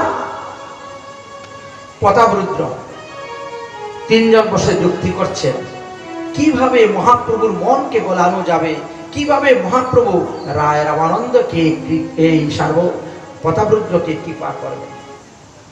সার্বভৌম ভট্টাচার্য একটা বুদ্ধি দিলেন, দেখো সামনে যে রথযাত্রা আসতেছে, এই রথযাত্রা উপলক্ষে শত শত বৈষ্ণবগণ গৌর মণ্ডল থেকে আসবেন। এরা মহাপ্রভুর প্রাণ স্বরূপ। আচ্ছা, সেই বৈষ্ণবগণকে তুমি থাকার ব্যবস্থা করে দাও, খাওয়ার ব্যবস্থা করে দাও। রথযাত্রা কি যতদিন তারা থাকবে ততদিনই তুমি তাদের খাওয়া থাকার ব্যবস্থা করো। এই বৈষ্ণবগণ নীলাচলে ঢোকার আগেই তুমি তাদের জন্য খাবার পাঠিয়ে দাও, রাস্তা থেকে স্বাগত জানিয়ে নিয়ে আসো, তাদের প্রত্যেককে মালা চন্দন পরাবে, প্রত্যেককে দণ্ডবোধ প্রণাম করবে, প্রত্যেকে থাকার জন্য উত্তম ব্যবস্থা, খাবার উত্তম ব্যবস্থা করবে। দেখবে মহাপ্রভুর মন এমনিই গলে যাবে। ভক্ত সেবা, ভক্ত সেবার দ্বারাই ভগবানকে পাওয়া যাবে। এটা হলো এক উপায়, প্রথম উপায়। আচ্ছা, যদি এই উপায়ে তারা ভগবানের মন না গলে, ভগবানের কৃপা না পাওয়া যায়, তাহলে দ্বিতীয় উপায় হলো আরেকটা। কি? রথযাত্রার সময় মহাপ্রভু রথাগ্রেতে নৃত্য করবেন। নৃত্য করতে করতে তিনি প্রায় সময়ই অচৈতন্য হয়ে পড়ে যান। আমরা সবসময় তো দেখি হরিনাম করতে করতে নাচতে নাচতে অচৈতন্য হয়ে পড়ে যান। হে রাজা, তুমি ওই রথযাত্রার দিন তোমার রাস বেশ ত্যাগ করবে। রাজার রাজ বেশ ত্যাগ করে ধুতি পাঞ্জাবি উত্তরী পরবে, গলার মধ্যে তুলসীর মালা দিবে, ললাটে ঊর্ধ্বপুণ্ড তিলক রচনা করে বৈষ্ণব বেশ ধারণ করবে। আর ওই রাস পঞ্চোধ্যায়ের গোপী গীতটা মুখস্থ করে নিবে। রাস পঞ্চোধ্যায়ের গোপী গীত আছে না আমাদের, জয়তি তে দিকাং জনমনা ব্রজ সয়ত ইন্দিরা শৈশয়তে। এই যে 18টা শ্লোক আছে, তুমি কিন্তু ওটা মুখস্থ করে নিবে। মহাপ্রভু যখন রথাগ্রতে নৃত্য করতে করতে ভূমিতে অচেতন হয়ে পড়ে যাবেন, তখন তুমি গিয়ে তাকে কোলে নিয়ে ওই রাসপঞ্চোধ্যায়ের এই গোপী গীত আরম্ভ করে দিবে। এই গোপী গীত শুনতে শুনতে দেখবেন মহাপ্রভু তোমাকে ধরে জড়িয়ে আলিঙ্গন করবেন, কারণ তিনি ভক্তকে ভালোবাসেন। তোমারই রাজপোশাকে নিয়ে গেলে হবে না। এই দুইটি বুদ্ধি আমি তোমাকে দিলাম, এই দুই বুদ্ধি তুমি মেনে যদি চলতে পারো, আমার মনে হচ্ছে অবশ্যই মহাপ্রভুর কৃপা তোমার প্রতি হবে। এইভাবে যুক্তি দিলেন, যুক্তি পরামর্শ অনুসারে সেইভাবে চলতে শুরু হলো। অর্থাৎ আগামী কল্য আমরা রথযাত্রা বিষয়ে নিয়ে আলোচনা করব। মহাপ্রভু কিভাবে সার্বভৌম ভট্টাচার্যকে কৃপা করেছিলেন এবং ক্রম অনুসারে এই রথযাত্রার সমস্ত বিধিবিধানের কথা বিস্তারিতভাবে আমরা আলোচনা করব। আজকের মতন ভাগবতীয় কথা আমরা এখানেই বিশ্রাম দিচ্ছি। এবং বিশ্রামের পূর্বে আরো একটি তথ্য কথা আমরা বলতে যাচ্ছি। আগামী কল্য হলো মহাপ্রভুর আবির্ভাব তিথি, যাকে জয়ন্তী তিথি বলা হয়। এই তিথিটা একাদশী ব্রতের মতনই সকলকে পালন করতে হয়। যাদের সম্ভব আছে তারা সন্ধ্যা পর্যন্তই নির্জলা থাকবেন। আমাদের ঠিক 5:30টার সময় এই স্থানে মহাপ্রভুর অভিষেক হবে। দুধ, দই, ঘি, মধু আদি সব দিয়েই অভিষেক হবে করা। তারপরে ফুল তুলসী দেওয়া হবে, পূজা করা হবে, স্তুতি পাঠ করা হবে, আরতি করা হবে। তারপরে আমরা এই চৈতন্য ভাগবত কথা আস্বাদন করতে বসব। আপনারা যারা যারা অভিষেক করার ইচ্ছুক তারা ফুল, তুলসী, দই, দুধ, ঘি, মধু, শর্করা আদি নিয়ে আসবেন সঙ্গে করে, তাহলে সেটাই ভালো হবে, সুবিধা হবে। আর অভিষেক অন্তে আপনারা ফলাহার করতে পারেন, অর্থাৎ ফল খেতে পারেন। ফল খেলে ব্রত নষ্ট হয় না, দুধ খেলে ব্রত নষ্ট হয় না, ছানা খেলে ব্রত নষ্ট হয় না। অথবা আপনারা আলু, কাঁচকলা, পেঁপে, সন্দুক লবণ, গোলমরিচ, বহিত দ্বারা সবজি বানিয়েও আপনারা পেতে পারবেন। কিন্তু পঞ্চরবিশিষ্টের অন্তর্ভুক্ত কোনো দ্রব্য গ্রহণ করবেন না। মনে করবেন না যে হ্যাঁ অভিষেক হয়ে গেছে এখানে আর কি। ব্রত কিন্তু সম্পূর্ণ দিন থাকতে হয়। পরের দিন সূর্যোদয়ের পরে 9:30টার মধ্যে আমাদের ব্রতের পালন আছে, আপনারা পালন করবেন অন্য ব্যঞ্জন। অতএব আজকের মতন হরিকথা এখানে বিশ্রাম দিচ্ছি। আপনি মাইকে বলে দিন মাইকে।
জয় গোরা জয় গোরা কথা আস্বাদন করে যাচ্ছি। এদিকে মহাপ্রভুর একেবারে ঘনিষ্ঠ আত্মীয়, মহাপ্রভুর গোষ্ঠীর লোক, বংশের লোক, একেবারে ঘনিষ্ঠ আত্মীয়, পূর্ববঙ্গ বাংলাদেশ শ্রীহট্ট থেকে মহাপ্রভুর সঙ্গে দেখা করার জন্য নীলাচলে এসে উপস্থিত হলেন এই বৎসর। নাম তিনার প্রদ্যুম্ন মিশ্র। প্রভুকে দর্শন করিবার লালসায় তিনি বাংলাদেশ শ্রীহট্ট থেকে গিয়ে উপস্থিত হয়েছেন। ইচ্ছা হলো প্রভুর সঙ্গে বসে তিনি প্রভুর মুখ হইতে হরিকথা শ্রবণ করবেন।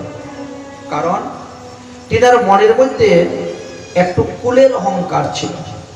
আমি বিপ্র, আমি ব্রাহ্মণ, আমি যার তার মুখে কৃষ্ণ কথা শুনতে যাব কেন, এই একটা অহংকার তিনার মধ্যে ছিল। এটা পরবর্তী সময়ে মহাপ্রভু ইঙ্গিতের দ্বারা আমাদেরকে বুঝিয়ে দিলেন। আসুন তাহলে এই যে প্রদ্যুম্ন মিশ্র আসলেন মহাপ্রভুর সঙ্গে দেখা করতে, সামনে দরজায় দারোয়ান্ত রূপে অবস্থান করতেছে স্বরূপ দামোদর। স্বরূপ দামোদর জিজ্ঞাসা করলেন, আপনি কে, কোথা থেকে এসেছেন, কেন এসেছেন? তিনি সমস্ত পরিচয় দিলেন। স্বরূপ দামোদর দেখলেন, হ্যাঁ, মহাপ্রভুকে সঙ্গে কথা বলার দর্শনের অধিকার তিনার পূর্ণ আছে, কিন্তু তিনি তো মহাপ্রভুর কাছে গিয়ে বিষয়ী কথা আরম্ভ করে দিবেন। সম্পর্কে আমি তোমার অমুক হই, তুমি আমার অমুক হও, সম্পর্কটা বেরিয়ে যাবে।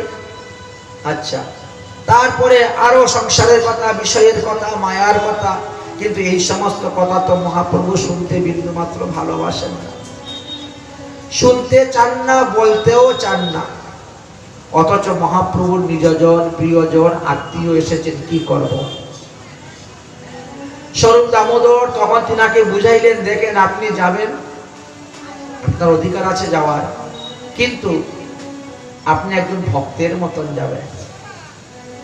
ওখানে গিয়ে আপনি দণ্ডবত প্রণাম করবেন, কারণ সন্ন্যাস ধর্মের নিয়মটাই এটা।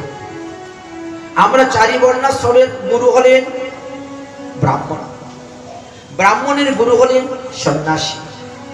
অতএব আপনি যতই ব্রাহ্মণ হন, যতই আপনি মহাপ্রভুর নিজজন আত্মীয় হন, জ্ঞাতি হন, তথাপিও আপনি গৃহস্থ আশ্রমে আছেন আর তিনি সন্ন্যাস আশ্রমে আছেন। অতএব সেখানে গিয়ে আপনি দণ্ডবত প্রণাম করবেন। আশ্রম মর্যাদাটা রক্ষা করতে হবে। আপনি মনে করবেন না ও আমার ভাতিজা, ও আমার ভাগিনা, ও আমার ভাইপু, ও আমার বোনপুর। বৈষ্ণব জ্ঞানে, সন্ন্যাসী জ্ঞানে তাকে দণ্ডবত প্রণাম করবেন। আচ্ছা দেখেন, সুখদেব গোস্বামী পাদ যখন পরীক্ষিতের সভাতে এসেছিলেন, তখন ব্যাসদেব পর্যন্ত প্রণাম করেছেন, পরাশর ঋষি পর্যন্ত প্রণাম করেছেন। দাদু হয়ে নাতিকে প্রণাম করছেন, বাবা হয়ে ছেলেকে প্রণাম করেছিলেন। আর এর থেকে বেশি কি বলবো? দ্বিতীয়ত, মহাপ্রভু কিন্তু এখন কৃষ্ণ কথা ছাড়া অন্য কোনো কথা বলেন না, শুনেন না। আপনি গিয়ে প্রণাম করে বলবেন যে আমি আপনার শ্রীমুখ হইতে কৃষ্ণ কথা শুনতে এসেছি, আপনি কটা কৃষ্ণ কথা আমাকে শোনান। এটা যেন মনে থাকে, তাহলে কিন্তু আমরা আপনাকে ভিতরে যেতে দিব, না হলে দিব না। প্রদ্যুম্ন মিশ্র এই প্রস্তাবে রাজি হলেন, ভিতরে গেলেন, মহাপ্রভুকে গিয়ে দণ্ডবত প্রণাম করলেন। প্রণাম করে বললেন, আমি সুদূর বাংলাদেশ শ্রীহট্ট থেকে এসেছি আপনার মুখ থেকে কৃষ্ণ কথা শোনার জন্য। প্রভু বললেন, আমি কৃষ্ণ কথা বলতে পারি না, উহা একমাত্র রায় রামানন্দই ভালো জানেন। আমার যখন কৃষ্ণ কথা শোনার ইচ্ছা হয়, আমি তখন রায় রামানন্দের কাছে যাই কৃষ্ণ কথা শুনতে। তোমার বড় ভাগ্য, তুমি বড় ভাগ্যবান যে কৃষ্ণ কথা শোনার ইচ্ছা তোমার হৃদয়ে জেগেছে। সুদূর শ্রীহট্ট থেকে তুমি এসেছো কৃষ্ণ কথা শোনার জন্য নীলাচলে। যাও যাও যাও, এই রায় রামানন্দের নিকটে গিয়ে কৃষ্ণ কথা শ্রবণ করো। প্রদ্যুম্ন মিশ্র তখন আর কোনো কথা বললেন না, দণ্ডবত প্রণাম করে উঠে রওনা হলেন রায় রামানন্দের নিকটে। রায় রামানন্দের নিকটে গিয়ে উপস্থিত হয়ে দেখে সামনে দারোয়ান দাঁড়িয়ে আছে, ভৃত্য। সেই ভৃত্যকে বললেন, আমি রামানন্দের সঙ্গে দেখা করতে এসেছি, মহাপ্রভু আমাকে পাঠিয়েছেন তার মুখ থেকে কৃষ্ণ কথা শ্রবণ করার জন্য। ভৃত্য বললেন, আপনি অপেক্ষা করুন, বসুন বিপ্রবর। আমাদের রায় রামানন্দ এখন দেবদাসীদেরকে নিয়ে অভিনয় শিখাচ্ছেন। দেবদাসী ওটা আবার কি? এরকম কথা তো কোনোদিন শুনি নাই। আচ্ছা, দেবদাসী হলেন জগন্নাথের সেবক, দেবদাসী। আচ্ছা, জগন্নাথের সেবক। হ্যাঁ, তো আমাদের রায় রামানন্দ তিনি নিজে একটা নাটক রচনা করেছেন, আর এই নাটকের নাম হলো জগন্নাথ বল্লভ নাটক। এই নাটকটা জগন্নাথের রথযাত্রার সময় তিনি বিরাট বড় স্টেজ করে অভিনয়ের মাধ্যমে সবাইকে দেখাবেন। নাটকটি জগন্নাথ বল্লভ নাটক। তো এর জন্য অনেক নারী পুরুষের প্রয়োজন অভিনয় করার জন্য। তার মধ্যে কয়েকজন দেবদাসীকে এনেছেন এই অভিনয় শেখানোর জন্য। তো এরা সবাই নবযুবতী, খুব সুন্দরী। রায় রামানন্দ তাহাদেরকে নিকুঞ্জ নিবৃত্তে বসে এই অভিনয় শিক্ষা দিচ্ছেন। ওখানে আমাদের কারো যাওয়ার অধিকার নাই। কোন রাস্তা দিয়ে যে তারা আসে অভিনয় শিখে, কোন রাস্তা দিয়ে যায় সেটাও আমরা জানি না। এমন গুপ্ত দরজা দিয়ে আসা যাওয়া হয় এবং অভিনয় শেখানো হয়। সুতরাং আপনি বসুন, উনি অভিনয় শেখানোর পরে আসবেন, এসে আপনাকে সঙ্গে কথা বলবেন, অবশ্যই কৃষ্ণ লীলা হবে। তবে অনুমান করা যাচ্ছে আজ দুইজনকে ভালোভাবে শিক্ষা দিচ্ছেন। তবে সেই দুইজনের নৃত্য শিখাইলা, গীতের গাঢ় অর্থ অভিনয় করাইলা। এই অভিনয় করতে গিয়ে গান গাইতে গেলে কখনো স্থায়ী, কখনো সঞ্চারী, কখনো সাত্বিক, কখনো স্থির, কোন কোন ভাবের লক্ষণ কখন কিভাবে করতে হবে সেইগুলা রায় রামানন্দ নিজের হাতে অঙ্গভঙ্গি করে দেখাচ্ছেন। কখন চোখ কিরকম করতে হবে, কখন মুখকে কিরকম করতে হবে, কখন হাতকে কিরকম করতে হবে, কখন কোমরকে কিরকম বাঁকা করে দাঁড়াতে হবে, সব শেখাচ্ছেন। মুখে নেত্রে অভিনয় প্রকট করিবা, মুখ দিয়ে চোখ দিয়ে। এই কথা শুনে প্রদ্যুম্ন মিশ্র তো একেবারে অবাক হয়ে গেলেন। বলে কি, সুন্দর সুন্দর যুবতী রমণীদেরকে নিয়ে নিকুঞ্জে নিবৃত্তে শিক্ষা দিচ্ছে, লোকটার তো স্বভাব ভালো নয়। সন্দেহ হয়ে গেল, সন্দেহ হয়ে যাচ্ছে। ভৃত্যের সঙ্গে কথা বলছেন। আচ্ছা, আর কি করেন উনি? ভৃত্য বলছেন, উনি ওই যে সেবাদাসীরা আসে না, ওদেরকে নিজের হাতে রান্না করে খাওয়ান, তাদেরকে নিজের হাতে স্নান করান, তাদেরকে নিজের হাতে সাবান মেখে দেন, তৈল মেখে দেন, কাপড় চোপড় পরান, সিঙ্গার করিয়ে দেন। এত কিছু সহজতে করেন। শুনে তো মাথায় হাত দিয়ে দিয়েছেন প্রদ্যুম্ন মিশ্র।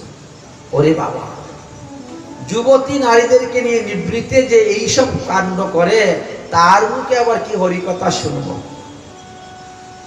সহস্তে করেন তার গুপ্ত অঙ্গ মর্দন, সহস্তে করার তার স্নান সিঙ্গারণ, সহস্তে পরাণ বস্ত্র সর্বাঙ্গ মর্দন, তবু নির্বিকার রায় রামানন্দের মন, বিন্দুমাত্র বিকার নেই।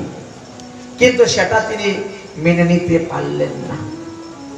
সেবাবুদ্ধি আরোপিয়া করেন সেবন, স্বাভাবিক দাসী ভাব করেন অর্পণ। কারণ এই জগতে যারা চোর তারা সবাইকে চোর মনে করবে, যারা সাধু সবাইকে সাধু মনে করবে, যে যে ধরনের মানুষ সে সবাইকে সেই রকমই মনে করে। প্রদ্যুম্ন মিশ্র বললেন, তাহলে আজকে আর হরিকথা শ্রবণ হবে না, এবার আমি চললাম। ভৃত্য বলছে না না, ওভাবে যাবেন না, আপনি চিন্তা করবেন না, এই অল্পক্ষণের কিছুক্ষণের মধ্যেই শেষ হয়ে যাবে, তারপরে তিনি আসবেন। আপনি এত দূর দেশের থেকে এসেছেন, মহাপ্রভু আপনাকে পাঠিয়েছেন, আর আপনি এভাবে চলে যাবেন? একটু অপেক্ষা করুন, একটু অপেক্ষা করুন। বলতে বলতে বেশ কয়েক ঘন্টা চলে গেল। এদিকে তপন মিশ্র ইটিস পুটিস শুরু হয়ে গেছে উঠে চলে যাওয়ার জন্য। মনটা তো আগে নষ্ট হয়ে গেছে। এমন সময় রায় রামানন্দ এসে উপস্থিত হয়েছেন। উপস্থিত হয়েই দেখেন সামনে বিপ্র বসে আছে। চরণে দোষে দণ্ডবত প্রণাম করে নিবেদন করলেন, বিপ্রবর আপনি কোথা থেকে এসেছেন, কি বিষয়ে, কেন এসেছেন? তিনি বললেন, মহাপ্রভু আপনার কাছে পাঠিয়েছেন হরিকথা শ্রবণ করার জন্য। এই আমি জানতে পারি নাই, বুঝতে পারি নাই, আর কোনো ভৃত্যও আমাকে গিয়ে বলে নাই। যদি বলতো তাহলে আজকের ওদিকের কাজ আমি বন্ধই করে দিতাম, নাটকের রিহার্সেল। তথাপিও আপনার সঙ্গে বসে হরিকথা আস্বাদন করা হতো। আমার অপরাধ হয়ে গেছে, ক্ষমা করবেন। বলুন, আপনি কৃষ্ণের কোন লীলার কথা শ্রবণ করতে চান? তিনি বললেন যে আজকে তো বেলা চলে যাচ্ছে, আজকে আর হবে না, অন্যদিন আমি আসবো আপনার মুখের থেকে হরিকথা শ্রবণ করতে, আজকের মতো বিদায় চললাম। চলে গেলেন প্রদ্যুম্ন মিশ্র। রায় রামানন্দের নিকটে আর হরিকথা শ্রবণ হলো না। যাই হোক, কয়েকদিন পরে এই প্রদ্যুম্ন মিশ্র আবার মহাপ্রভুকে দণ্ডবত প্রণাম করতে গিয়েছেন। তখন মহাপ্রভু জিজ্ঞাসা করলেন, কি হে, রায় রামানন্দের নিকট হইতে কৃষ্ণ কথা শ্রবণ হয়েছে তো? তখন মিশ্র বলছেন, এমন লোকের কাছে আপনি পাঠিয়েছেন কৃষ্ণ কথা শ্রবণ করতে, যার চরিত্র এই শুরু হয়ে গেল। শুনি মহাপ্রভু তারে কহিতে লাগিল, খবরদার এইসব কথা বলতে নাই, বলবে না। দেখো, তেজিয়সাং ন দুষায় ব্রহ্মজতা সর্বভুক্ষা, যার তেজ আছে তার দোষ হয় না।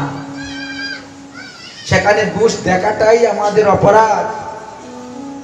আমি তো সন্ন্যাসী, আপনারে বিরক্ত করি মানি, দর্শন তো দূরের কথা, প্রকৃতির নাম নাহি শুনি। স্ত্রীলোক দর্শন করব কি? স্ত্রীলোকের নাম শুনলে পরেই আমার ইন্দ্রিয় চঞ্চল হয়ে যায়, সন্ন্যাসী হওয়ার পরেও। কিন্তু তাহার বিকার নাহি, তার শরীরে কোনো বিকার নেই, কিন্তু আমাদের শরীরে বিকার আছে। প্রকৃতি দর্শনে স্থির থাকতে পারি না। রায় রামানন্দ কিন্তু সেই রকম নয়। রায় রামানন্দ আত্মানন্দী। তিনি বৃন্দাবনের ভজন করেন, তিনি গোপী ভাবে, মঞ্জুরি ভাবে ভজন করেন। তুমি কখনো শোনো নাই? যারা মঞ্জুরি ভাবে বৃন্দাবনের ভজন করেন তাদের দেহের মধ্যে কোনো কাম থাকে না, কাম নিষ্কাম হয়ে যায়। তাদের দেহের মধ্যে শুধু প্রেম আর প্রেম থাকে। রামানন্দ রায়ের কথা শুনো সর্বজন, কহিবার কথা নহে। শুনলে পরে মনে করবেন এটা আশ্চর্য কথা। একে তো দেবদাসী, তারপরে সুন্দরী, তারপরে তরুণী যুবতী, তাহাদের সব সেবা করেন আপনি সহস্তে। স্নানাদি করান, পরাণ বসন ভূষণ, গুজ্জ অঙ্গ যত তাহা করেন দর্শন পর্ষণ। তবুও নির্বিকার রায় রামানন্দের মন। আশ্চর্য, তরুণী পর্ষে বিকার না হয় মন। এই রামানন্দ রায় হন এই সেবার অধিকারী। তাতে জানি অপ্রাকৃত দেহতার মানি। রায় রামানন্দের দেহটা আমাদের মতন সাধারণ প্রাকৃত দেহ নয়। হে মিশ্র প্রদ্যুম্ন, রামানন্দের মনের যে ভাব সেটা একমাত্র আমি জানি। প্রদ্যুম্ন বুঝতে বলে, সেটা কিরকম? কামহীন নির্বিকারহীন কোন পুরুষ থাকতে পারে নাকি? মহাপ্রভু বললেন, হ্যাঁ, যিনি অপ্রাকৃত কৃষ্ণলীলা শ্রবণ করেছেন, যিনি অপ্রাকৃত কৃষ্ণলীলা সর্বদা কীর্তন করেন, স্মরণ করেন, তার দেহে কাম বিকার কখনো হয় না। ব্রজবন্ধুর সঙ্গে কৃষ্ণের যে রাসাদি বিলাস, যেই জন কহে শুনে তার কাম হয় নাশ। এই যে রূপ, কামরূপ, এটা তৎক্ষণাৎ ক্ষয় হয়ে যায়। 3 গুণ ক্ষুব্ধ হয় ভগবানের লীলা শ্রবণে। এটাই তো রাগানুগা মার্গের ভজন। রাগ মার্গের ভজন জানি রায়েরও ভজন, সিদ্ধ দেহ তাহার নহি প্রকৃত মন। রায় রামানন্দে সিদ্ধ হয়ে গেছেন ভজন করতে করতে।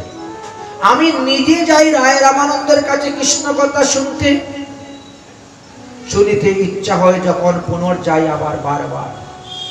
মোর নামে কহিও তিহু পাঠাইল মুরে, তোমার স্থানে কৃষ্ণ কথা শুনিবার তলে। যাও শীঘ্রই, শীঘ্রই যাও, যাবৎ সে আছে হেতা।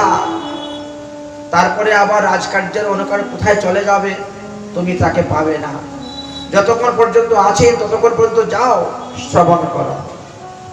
প্রদ্যুম্ন মিশ্র মহাপ্রভুকে প্রণাম করে আবার রায় রামানন্দের কাছে গিয়ে উপস্থিত হলেন। রায় রামানন্দ তিনাকে প্রণাম করে অতি সাদরে আসন দিয়ে বসাইলেন। বসাইয়া বলেন, বিপ্রবর, আমি কি করব? প্রদ্যুম্ন মিশ্র বলেন, আমি কৃষ্ণ কথা শোনার জন্য এসেছি, মহাপ্রভু আপনার নিকটে পাঠিয়েছেন। তো মহাপ্রভুকে শুনতে পারতে তো না? মহাপ্রভু বলেছেন, আমি জানি না কৃষ্ণ কথা, রামানন্দের কাছে গিয়ে শুনি।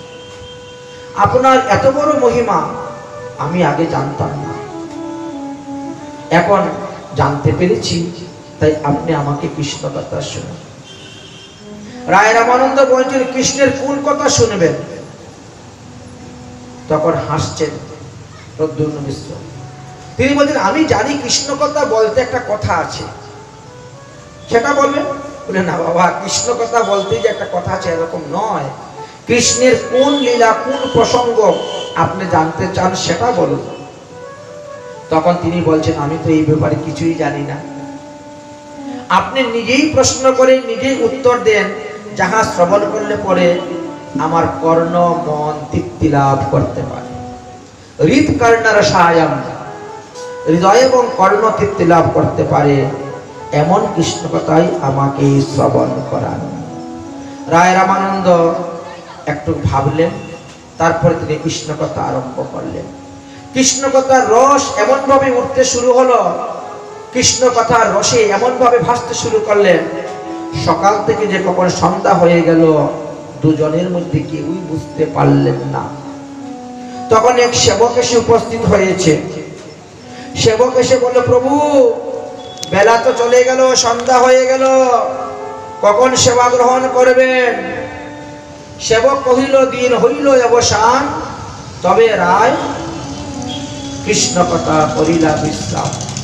বহু সম্মান দিয়া মিশ্রকে বিদায় দিলেন, কৃতার্থ হইলাম বলি নাচিতে লাগিলেন। সেই ব্রাহ্মণ কৃষ্ণ কথা শ্রবণ করে নৃত্য করতে শুরু করলেন, আর রায় রামানন্দও শ্রবণ করলেন। ঘরে গিয়ে বিপ্র কইল স্নান ভোজন, সন্ধ্যাকালে দেখিতে আইল মহাপ্রভুর চরণ। মহাপ্রভু জিজ্ঞাসা করলেন, কি হে, কৃষ্ণ কথা শোনার জন্য কি রায় রামানন্দের কাছে গিয়েছিলে? প্রদ্যুম্ন মিশ্র ঘরে, প্রভু, হ্যাঁ গিয়েছিলাম, কৃতার্থ হইলাম কৃষ্ণ কথা শ্রবণ করিয়া। কৃষ্ণ কথামৃত রসিতে আজ ডুবে গিয়েছিলাম, সকাল থেকে কখন সন্ধ্যা হলো সবই বুঝতে পারলাম না। আর রায় রামানন্দের শেষের একটা কথাও আমি বুঝতে পারলাম না। সেটা কি গো? রায় রামানন্দের কথা আর কি বলিব?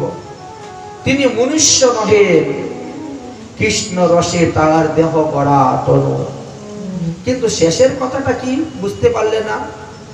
শেষের কথাটা যখন কথা শেষ হয়ে গেল, তখন সে বলছে, আরে কথা রায় কহিলা আমারে, কৃষ্ণ কথার বক্তা করি না ভাবিও মোরে। প্রদ্যুম্ন মিশ্র বললেন, ভাগবত কথা শেষ হওয়ার পরে রায় রামানন্দ আমাকে এই কথা বললেন, যে কৃষ্ণ কথার বক্তা বলি না ভাবিও মরে। মোর মুখে কৃষ্ণ কথা কহেন গৌরচন্দ্র, জয়িছে কহেন তৈছে কহি আমি বিনা যন্ত্র। এর মানেটা তো বুঝতে পারলাম না। আপনি বললেন আপনি কৃষ্ণ কথা জানেনই না, আর রায় রামানন্দ বলছে আমার মুখে মহাপ্রভু কৃষ্ণ কথা বলাচ্ছেন। এই দুই কথাটা দুরকম হয়ে গেল না? আমি এই ব্যাপারে বুঝতে পারলাম না, এটাই আমি চিন্তা করতেছি। যাহারা অনুভাবী ভক্ত তাহারা কখনো নিজের গুণ নিজেরা প্রকাশ করেন না। মহাপ্রভু বলছেন, তাকে বুঝাচ্ছেন, এই জন্য সে আমার উপরে দোয়াই দিয়ে এই কথা বলেছে। প্রদ্যুম্ন মিশ্র বললেন, হেন রস মুরে পান করাইলা তুমি, জন্মে জন্মে তোমার পায়ে বিকাইলাম আমি। জন্মে জন্মে তোমার পায়ে আমি বিকাইলাম।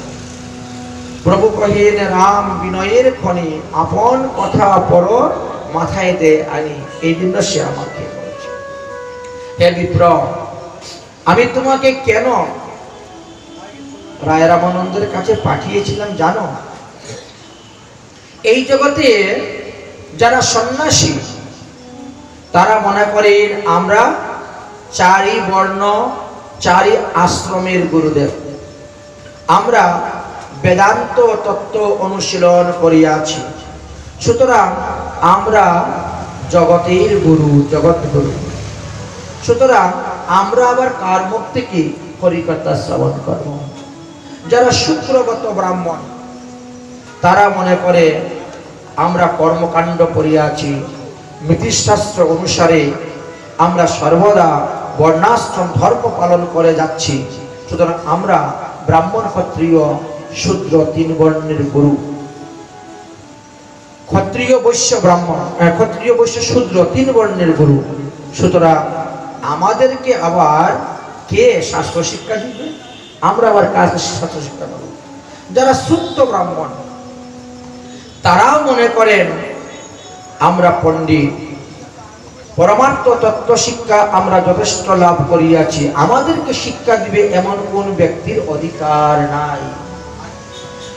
এই রূপে কেউ বিদ্যার গর্বে গর্বিত, কেউ বা কুলের গর্বে গর্বিত হয়ে সন্ন্যাসীগণ, পণ্ডিতগণ বা উচ্চ পদের লোকগণ যারা আছে তারা বৈষ্ণবের নিকট থেকে হরিকথা শ্রবণ করতে যায় না, বৈষ্ণবের উপদেশ শুনতে যায় না, শিখতে যায় না, এই অহংকারের কারণে। কিন্তু বৈষ্ণব ধর্মে এটা স্বীকৃতি আছে। যিনি প্রকৃত সাধু, যিনি প্রকৃত বৈষ্ণব, যিনি একাদশ ইন্দ্রিয়কে জয় করেছেন, যিনি সর্বদা হরিনাম করেন, যিনি সর্বদা হরির প্রসাদ গ্রহণ করেন, যিনি বিষ্ণু মন্ত্রে দীক্ষা গ্রহণ করে ভজন করেন, এমন কৃষ্ণ ভক্ত, সে ক্ষত্রিয় হোক, বৈশ্য হোক, শূদ্র হোক, ব্রাহ্মণ হোক, যে স্তরই হোক না কেন, যিনি কৃষ্ণ তত্ত্ববেত্তা তিনি গুরু হয়, তাকে গুরু গ্রহণ করা যায়। তিনি সর্বজীবের উপদেষ্টা, অর্থাৎ তিনি গুরু হতে পারেন। শূদ্র ব্রাহ্মণগণ বা অন্যান্যগণ সেটা মেনে নিতে পারে। শাস্ত্র সিদ্ধান্ত দেখা যায় শূদ্র ব্রাহ্মণগণ যারা আছেন তারা বৈষ্ণবদেরকে গুরুরূপে গ্রহণ করবেন, তাদের নিকট থেকে শিক্ষা দীক্ষা গ্রহণ করবেন, কারণ জন্মগত বর্ণাদি সংস্কারের আশ্রম অপেক্ষা থেকে বৈষ্ণব অনেক শ্রেষ্ঠ। এই তত্ত্ব জগতে বুঝাইবার জন্য মহাপ্রভু নিজের আত্মীয় পূর্ব আশ্রমের জ্ঞাতি ব্রাহ্মণ সন্তান প্রদ্যুম্ন মিশ্রকে শূদ্রকুল উদ্ভুক্ত রায় রামানন্দের নিকটে পাঠালেন হরিকথা শ্রবণ করার জন্য। তারপরে বললেন, ভক্তগুণ প্রকাশিতে প্রভু ভালো জানে, নানা ভঙ্গিতে প্রকাশের নিজ লাভ মানে। তাহলে দেখা গেল রায় রামানন্দের মহিমা প্রকাশ করতেই মহাপ্রভু এই লীলা করেছিলেন। বলে শুধু রায় রামানন্দ নয়, রায় রামানন্দের মতন কত অজস্র ভক্ত শূদ্রকুলেও জন্মগ্রহণ করতেছেন, তাদের মহিমাও এখানে বাড়িয়ে দিয়েছেন।